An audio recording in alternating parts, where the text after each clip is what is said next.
So hey guys, I'm Steph, and as Juliana mentioned, I'm going to be presenting on gas detection technology. I chose this topic because this is my field of work, but I've always also really loved chemistry and research. So yeah. So you guys probably have heard back in the day, they used to use canaries as gas leak detection in mining. So technology has really come a long way from then, and it's a lot more humane as well. So first sensor technology that I'm going to talk about is electrochemical. I'll also talk a bit about catalytic, and then you probably heard of infrared light as well as ionization, maybe from your chemistry courses or classes in high school. So the first one, the electrochemical sensor, is based on a type of reaction called oxidation or reduction.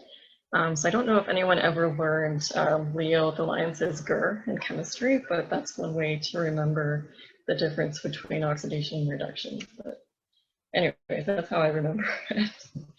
So EChem sensors are mostly used for detecting toxic gases. So you usually will see those in industrial places such as parking garages, arenas, mining. So I'll just go over what is actually happening inside an electrochemical sensor. So it's similar to a battery or a fuel cell, if anyone's familiar with those, where you have two electrodes. Inside is an electrolyte, and then you have a wire that connects the two electrodes together. So with the gas detection, your gas flows in through a capillary, and it reacts with one of the electrodes. And depending on the chemistry, it's either an oxidation. So you know how when metal rusts and turns brown, that's an example of oxidation. And what's happening is it loses electrons, and those electrons flow through the wire from one electrode to another. And this movement of electrons is picked up as a current. And so basically a change in current is the signal for gas detection. And that just brings us to the quiz. So true or false, electrochemical sensors are based on reduction and oxidation reactions of the analyte gas. I'm sure you guys will probably answer, I said it a bunch of times. I hope it's true. The next technology I'm going to talk about is the catalytic sensors. So you've probably heard of catalysts before. Usually a catalyst is something that is added to a reaction to speed up the reaction or lower the amount of energy that is required for a reaction to take place. Catalytic sensors are used mostly for combustible gases. So for example, natural gases, you'll see them at wastewater plants, battery charging stations, landfills. And they detect explosive gases. So they will report something in terms of LEL, which stands for lower explosive limit. So that's basically the minimum concentration of gas that could potentially explode or catch on fire.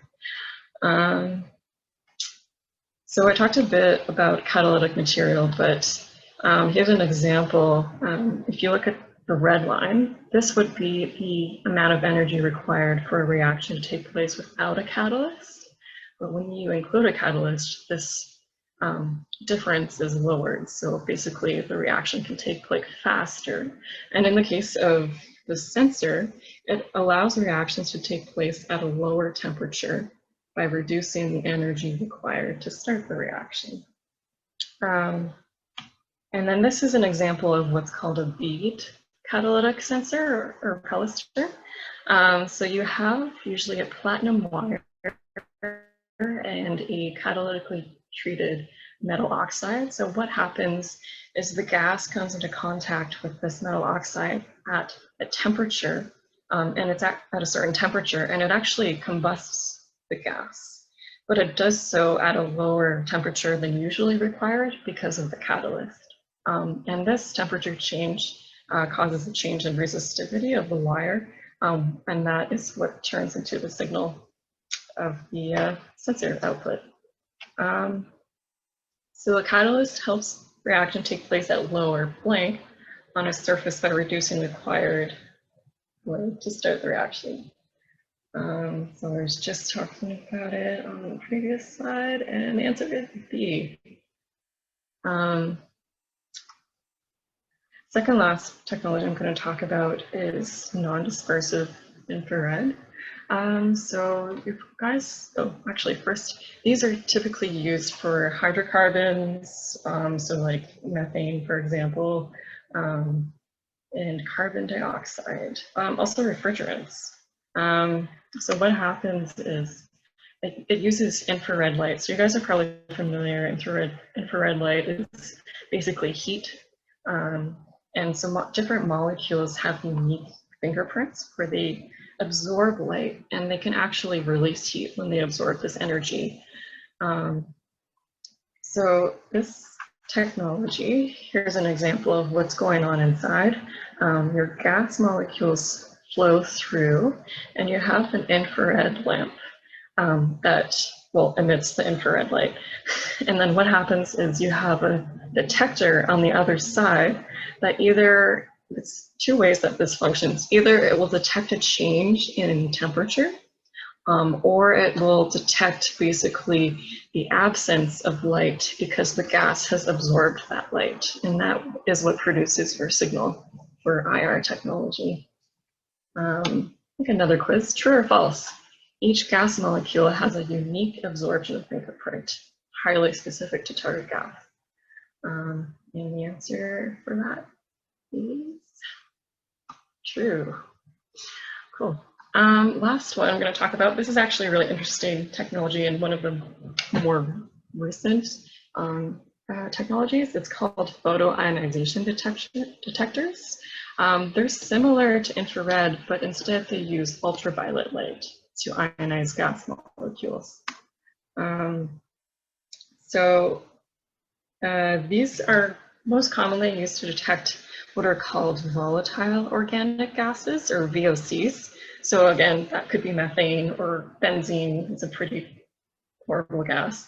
Paint thinners, gasoline. So you'll see them in like chemical manufacturing plants or indoor air quality, as well as drill activities. So again, this uses light, so ultraviolet in this case, so it's a higher frequency light than infrared and visible.